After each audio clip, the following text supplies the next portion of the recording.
And we're back with another episode of the Lakers Fast Break Podcast. Our team previews continue. It's Gerald Glassford, cover Backhatch here for the Lakers Fast Break. Along with me today is a good man indeed. He has been on this channel before. He's been on this show before. He is a man that is knee deep in the world of Philadelphia sports. It is Stephen Bagell. Stephen from the Birds Rights Podcast.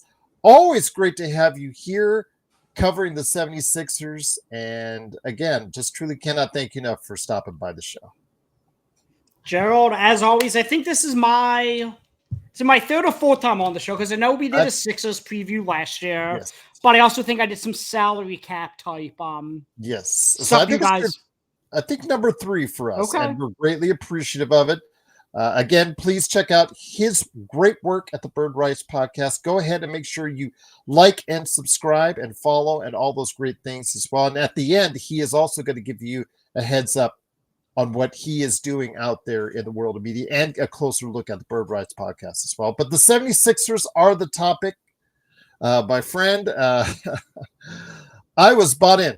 Not a lot of it, so I'm not going to blame you or anything like that, but quite a bit of it was from what you convinced me heading into that year that we talked. I really started to get behind what the Philadelphia 76ers were doing. And last year, in a year that we didn't talk, I actually picked the 76ers as a finals team. Mm-hmm. You saw that didn't go very well for me on that one. I got one right with Oklahoma City, but I didn't get the other right in Philadelphia. That season last year went horribly wrong, getting Paul George, a free agent. You had him paired alongside with Joel Embiid. You look like that sky is the limit. Unfortunately, the sky came crashing down.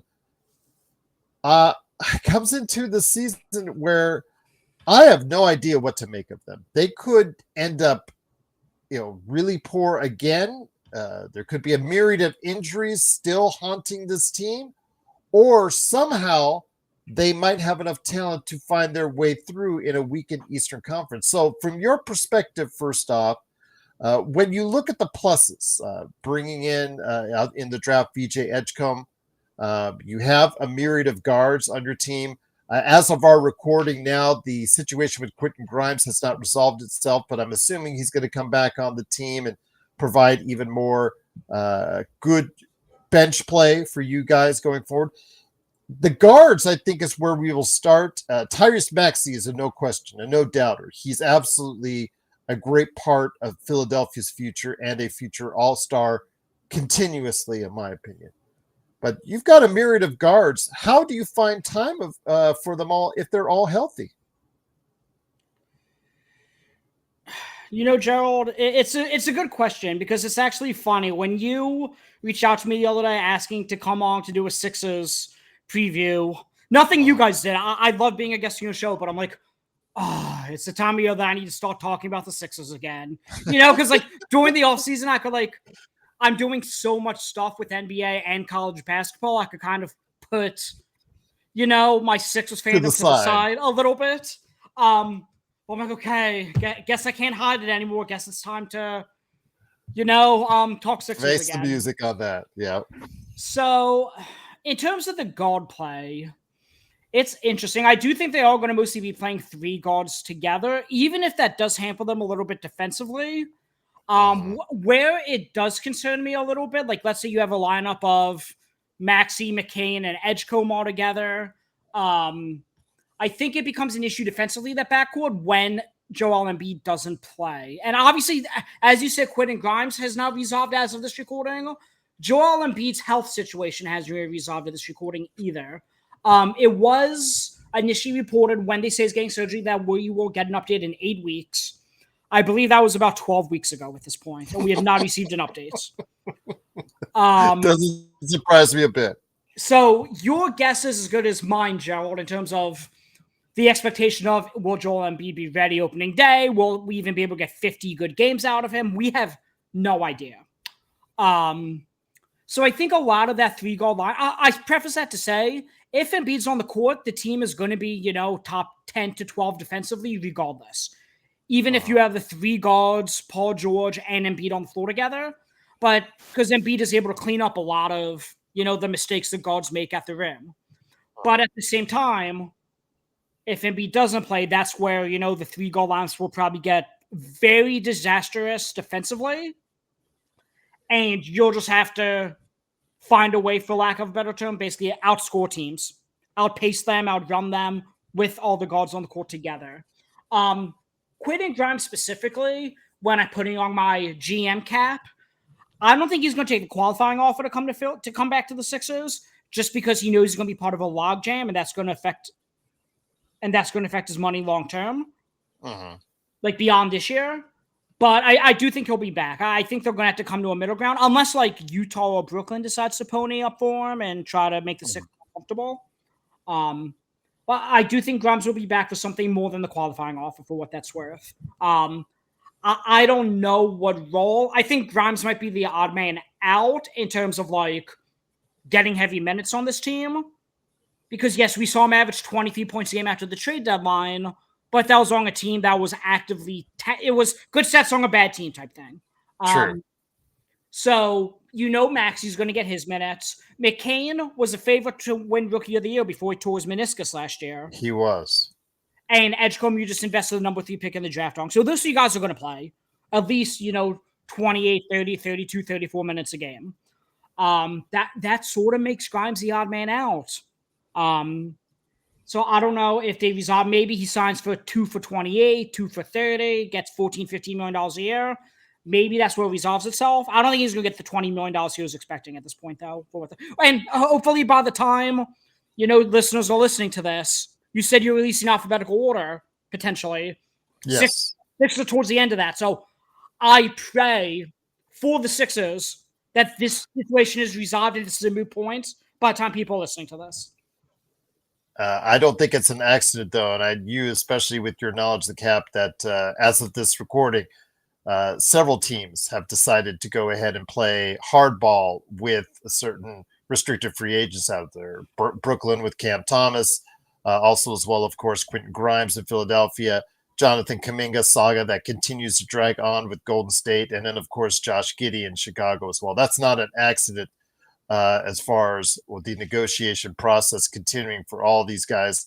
But for Philadelphia, it's interesting because if you look for a depth chart as of now, including Quentin Grimes, the bevy of guards position is really good. Like you said, Jared McCain, who before he got injured was the candidate for Rookie of the Year. He already had that sewn up in many people's eyes, and I think that you're definitely spot on with that. Also, as well, again, VJ Edgecomb, the number 3 player, who initially started off the summer really strong with a 27-point outing, I believe, at the California Classic. I think he started off that really opened some eyes, and he did play pretty good throughout the rest of his time in Summer League. So can't wait to see what he brings. Again, that myriad of guards and how it's going to work out is probably going to be the key, because I think a 3-guard lineup is what you have to go with, because when Nick Nurse looks at this lineup, when you look at the depth chart, and in fact, CBS Sports has their depth chart, they don't have anybody listed as a starting small forward on that team.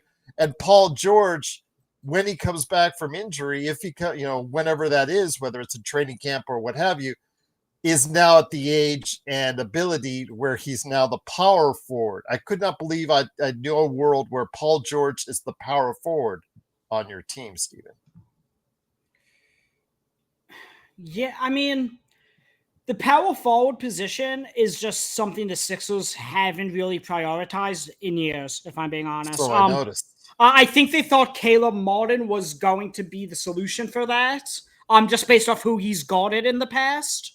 When they signed him last year. But obviously we flipped him for Quentin Grimes now. So, I mean, I don't know. I'm a proponent of, yes, wings are the biggest commodity in the NBA, the most important commodity in the NBA. But at the same time, it's like the forwards are interchangeable. Like, I don't put too much stock into, valuing, okay, you're going to play the small forward, you're going to play the power forward. But at the same time, if you're playing the 3 guards, like I said, whichever 3 guards it may be, Paul George and then Embiid, that's your lineup. So yes, Paul George will most likely be the de facto power forward for lack. I don't know. I know they have like Trent in Watford they signed. Jabari Walker's on a two-way. Like those guys are true fours. I'm sure they'll get some minutes at the four. I know like old friend, the minivan, George Niang just got traded to Utah. People are talking about him buying out with Utah and returning to the Sixers because we have an open roster spot. I mean, that's like who you're going to be looking at. I know people are talking about the possibility of at the trade deadline, Haywood Highsmith just got traded to Brooklyn. He fits into the taxpayer MLE as a trade exception later in the year. So like guys like that, I just think the Sixers will it's going to be a thing where, okay, maybe we'll sign Niang later. Maybe we'll trade for Highsmith later. Like, I don't think, yes, they're not prioritizing it right now, but I just don't think like it's really necessary for them to right now either, I suppose. Where do you think Paul George stands at this point of his career? Do you think he can still give you guys anywhere near the type of production you were looking at when you signed him to that massive free agent contract? Or do you think it's, do you see him now, his play being at the level of what Kelly Oubre Jr. provides for your team, which is obviously not of equal value, not a value that you were looking at when you originally signed him to that free agent contract? See, this is where the fandom in me comes out, because I do want to truly believe. It's like the Godfather 3. I dragged you back in. But I mean, there's just no way Paul George is going to be as bad as he was last year. I want to say there's no way, but like I saw how bad it was. So I don't know. I want to truly do believe, okay, look, this was just a one-off bad year. He did have that knee-ish injury in the preseason that apparently hampered him, which led to, strained finger or whatever he was playing with. Like, he just truly never was healthy last year. So I like to believe, yes, given he is older, that those injuries just hampered him more than we expected it to. I think we'll see somewhere in the middle. He's not going to be what we signed him to be in terms of, okay, he's 35, I believe now. Like he's not going to give that kind of production that even in his last year in LA when he made the All-Star team, we're not going to get that. But I think we could get 75% of that. And he was not 75% of that last year. He wasn't even close to 75% of what he was in LA last year. So I think the expectation should be somewhere in the middle, that he'll be substantially better than he was last year, but at the same time, substantially worse than what we expected him to be when we signed him. Fair enough. You need him to be that. If he's less than 70 to 75% of what he was, even with a healthy Joel Embiid, you're going to be a pretty good team as long as Embiid plays 50 to 60 games. We saw the combo of Embiid and Maxey pretty good when Embiid's healthy. But to really, you talked about the weekend East earlier, Gerald, in terms of what are the Sixers, can they capitalize on the Eastern Conference, let's say. You're going to need Embiid and Paul George to at least play 50 games each and play, 75% of what they previously were to even capitalize on that. Once again, it is Stephen Bagell from the Bird Rights Podcast. Please go ahead and make sure you take care of him by following, liking, and subscribing to everything that he does on his YouTube channel and more.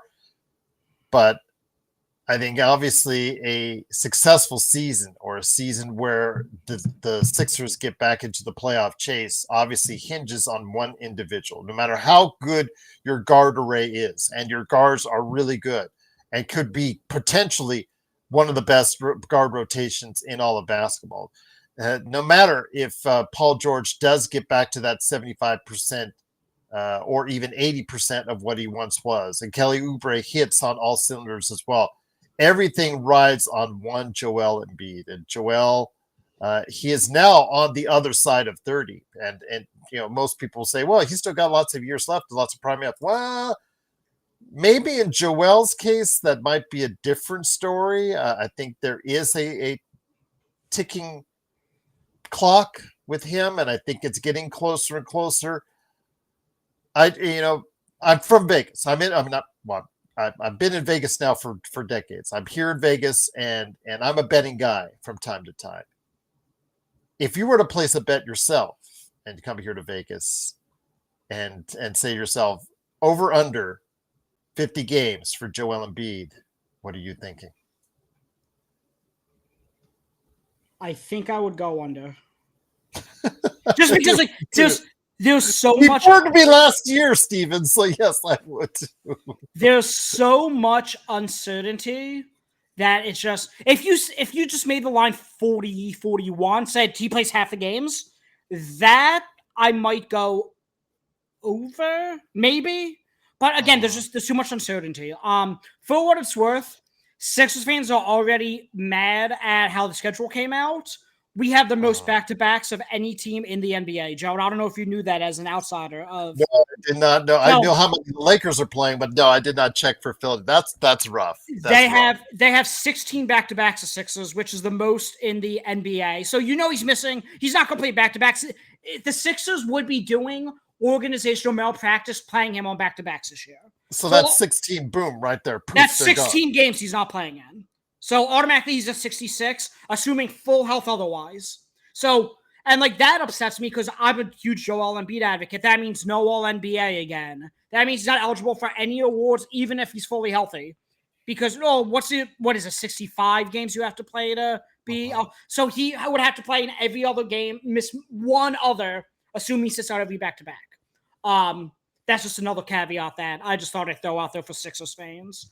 But yeah, I mean, that's 16 games already. So then, okay, he typically does have an injury. Will he miss 10 to 12 games consecutively throughout the year? That puts him at 25 missed games. That's already at 57. Like, it's not going to be 50. If you guaranteed me he's plays 50 games this year, I would sign the dotted line, I think.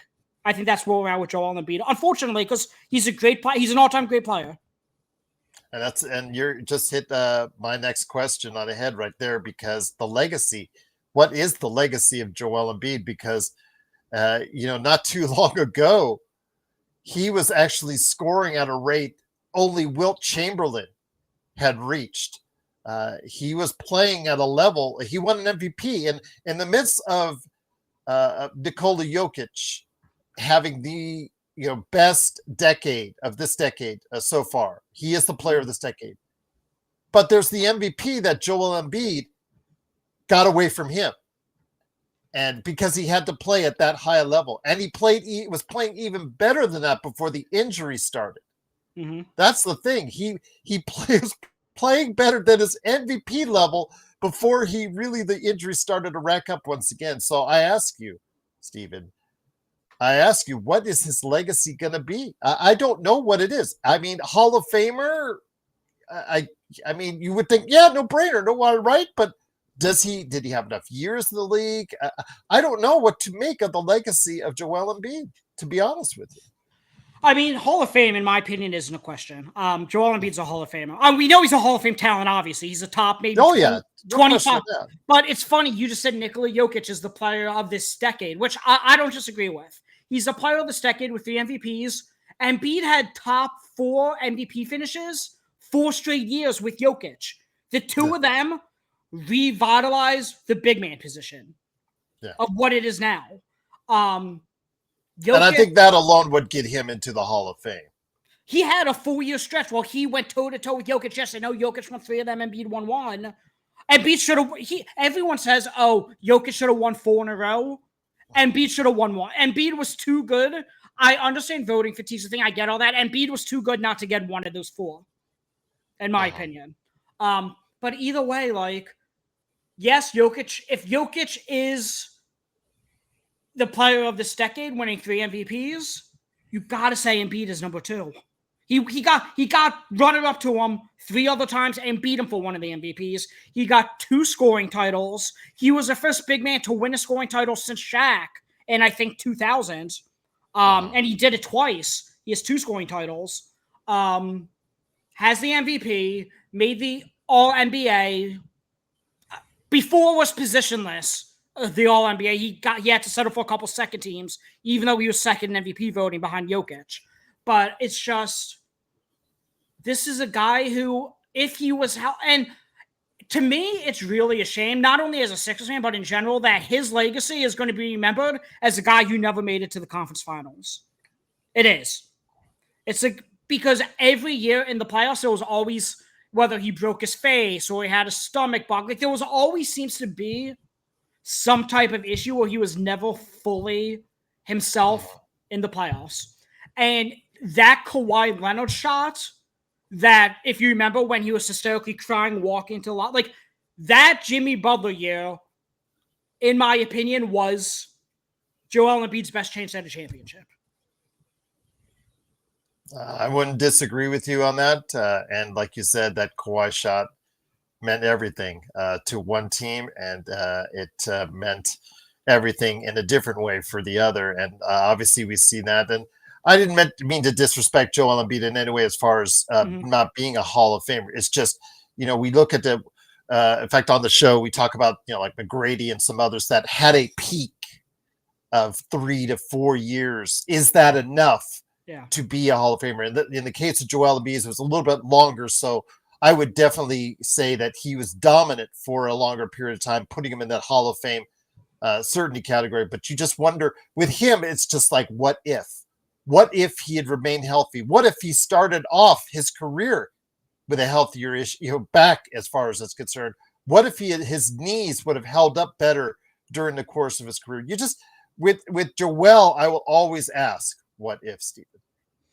Yeah, and for what it's worth, again, I know you said you're not like disparaging him, you're not comparing him to Tracy McGrady or anything. What I will say, but I just, what was his peak? And how many years was his peak? That's what people will discuss and argue about for years to come. What I will say for Hall of Fame specifically, I think every retired player to win an MVP has made the Hall of Fame. Yeah. The question is, so I think just by solidifying that MVP on top of the other peak years he had is enough to get him in the Hall of Fame regardless. Yeah, you're right on that. The question is, like, a guy like Derrick Rose. Again, I don't want to go off topic, but like Derrick Rose literally had a 3-year peak and won an MVP. Is he going to be the first player to ever win an MVP and not make the Hall of Fame? Let's find out. Well, that's an interesting one. But yeah, it's when watching him play, like he might be, no disrespect to Allen Iverson or Dr. J or Moses Malone, and he's an all-time great Sixer. He might be the all-time great Sixer for all we know. Like we might be watching the best player in Sixers history, and just, you mentioned the 2 years he was out for the year. No one talks about, yes, he was out for 2 years after he was drafted. His little brother was hit by a car and died in Cameroon, and he was plucked. Like, no, he was going to retire before he even played. Like, no one talks about the adversity that Joel Embiid has had to overcome to even be an all-time great to where he is.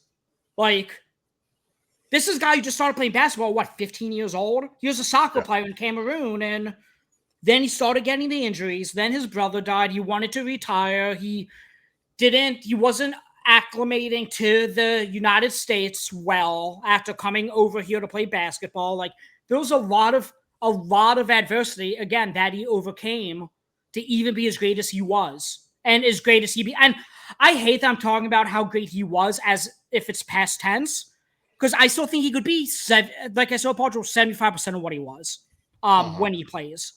But, I mean, as a Sixers fan, I love the Sixers. Like, obviously, like, I've been a lifelong Sixers fan. It is a damn shame that Joel Embiid probably never wins a championship. It really is. So with that, again, such a great player, like you said, and to him not winning a championship will be a shame indeed if that happens. But I do want to hear your thoughts on this team. Let's say a lot goes right. Let's say everything goes right for the Sixers, like everything went wrong last year for the Sixers. Where do you see them heading up? How do you see them faring if everything went right, if everything went as far as you hope for this team in its current arrangement? How far do you think they can go? The absolute peak, let's say Embiid, Paul George, both fully healthy, both playing pretty well. I would say they could be as good as the 3 seed in the East. Again, you asked me in a perfect utopia of Philadelphia. I'd say the 3 seed. I think Cleveland and the Knicks are clearly the cream of the crop in the East. Now, if you ask me, which I'm sure you're about to, Gerald, the most likely outcome, I would say they're between probably somewhere between 5 and 7 in the East. Okay. And again, that might be more of an indictment on the Eastern Conference than it is on my positivity of the Philadelphia 76ers. But obviously, it's the two teams we just said, Cleveland and the Knicks. Milwaukee, I think as long as Giannis is there, is going to still be, relatively somewhere. Milwaukee's probably within the 5 to 7 range as well, honestly. But again, what they have in Giannis. You don't know what the Sixers totally have in Embiid. Orlando, Atlanta, I think are both going to be pretty good. So that's the range where I'm thinking, okay, 5 to 7. Boston, I think Boston's going to be terrible this year. People are talking about Boston like, oh, they're going to take a step back, but they're Jaylen Brown, Derek White, and Peyton Pritchard. That is it. Neemias Keita and Luka Garza, the starting big man rotation. Chris Boucher probably starts at the 4. That's it. Boston is not going to be good this year. But again, they still may be in the range if they have just normal health like they typically do. Probably in the range of the Sixers, probably within, I'd say Sixers within the range of 5 to 7. Boston probably in the range of 6 to 8. But again, you're splitting hairs at that point. But yeah, there's a clump of teams. I would say right now, after the Knicks, Cavs, Hawks, and Magic, I say those are the top 4 teams in the East right now. I'd say anywhere from 5 to 10. You could throw Indiana in there as well. Milwaukee, Sixers, Boston, Miami. They're all going to be clumped together 5 to 10 within a couple games, I would say.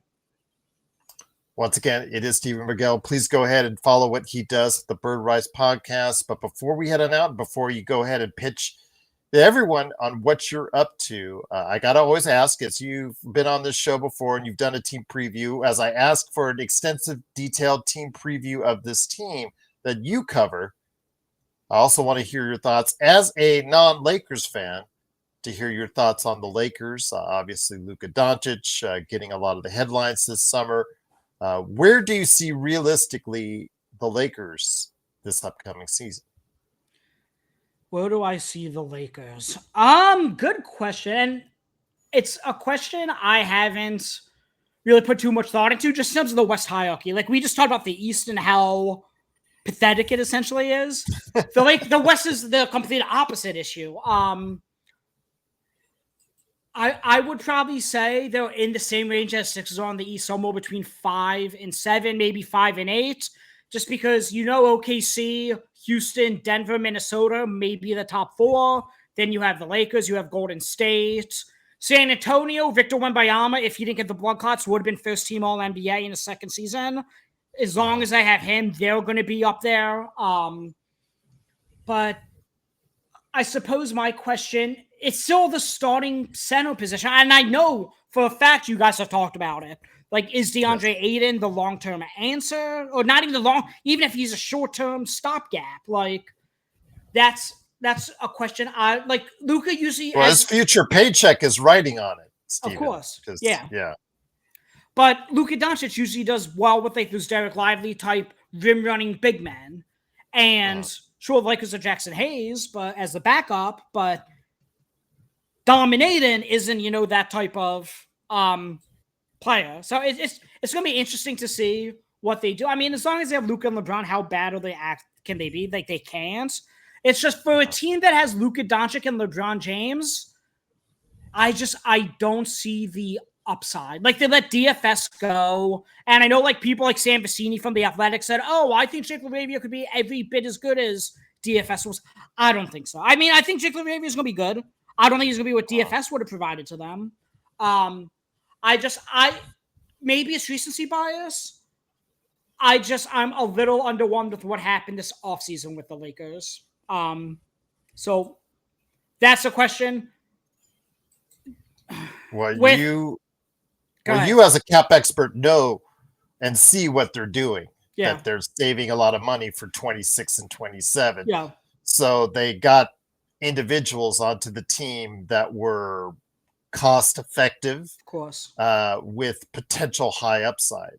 And Laravia, again, he had one really good season, but that came off of 2 seasons, his first 2 seasons in Memphis, where it was not so good. But while he looks like a player on the rise, as a young player on the rise, which is very attractive to teams, it is basing it off of 1 year so far. And remember, he played so poorly in Memphis, he got the final year of his rookie contract wiped off the map. So that's how he became eligible as a free agent in the first place. So yeah, absolutely. We got to see how Jake LaRavia plays itself out. But so you say between 5th and 8th in that mix, I believe is what you're saying. Is that correct? Yeah, I say the high-end outcome would be 5, maybe 4. Like maybe they could be up there with Minnesota.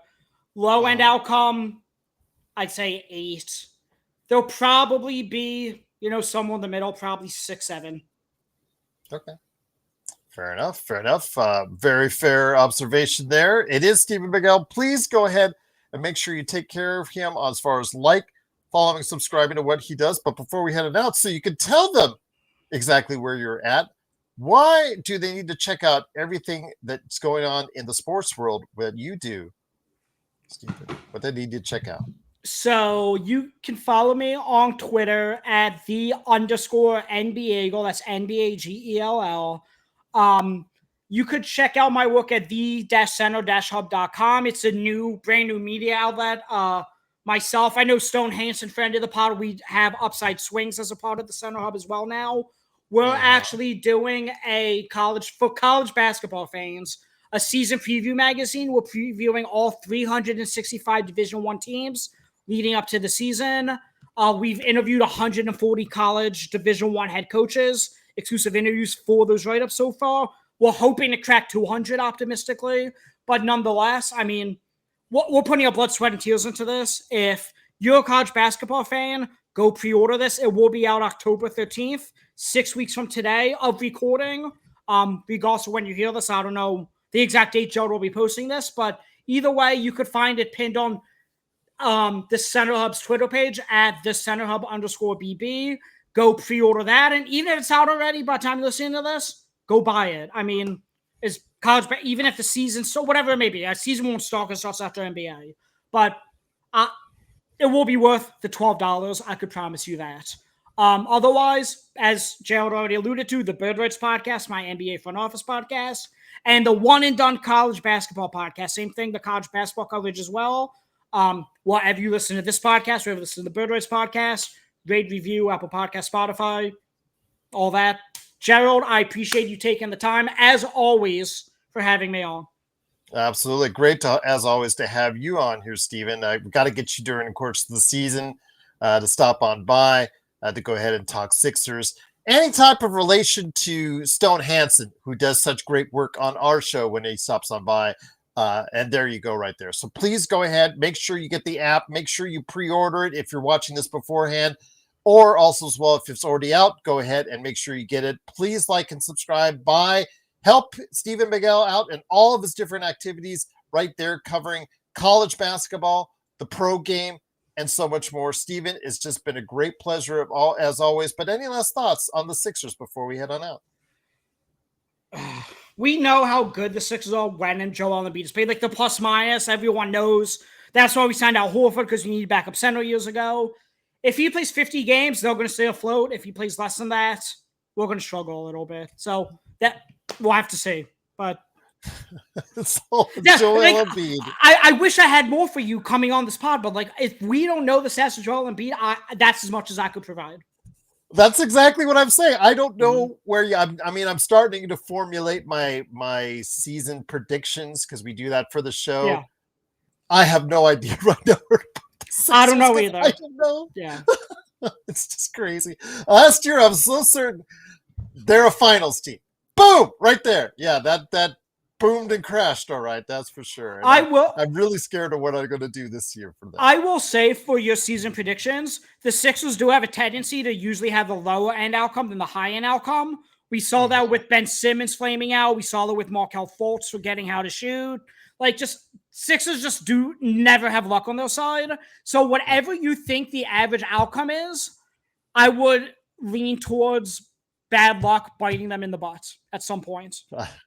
Noted. Duly noted indeed. Please go ahead and check out Stephen Bagell on his upcoming app covering the world of college basketball like no other. And then also as well, of course, the Bird Ride podcast indeed. Please go ahead and support him on anything he does because, Stephen, it is always an honor and a pleasure having you on. Cannot wait to bring you back. Looking forward to hearing more thoughts from you on the Sixers right here at the Lakers Fast Break Podcast.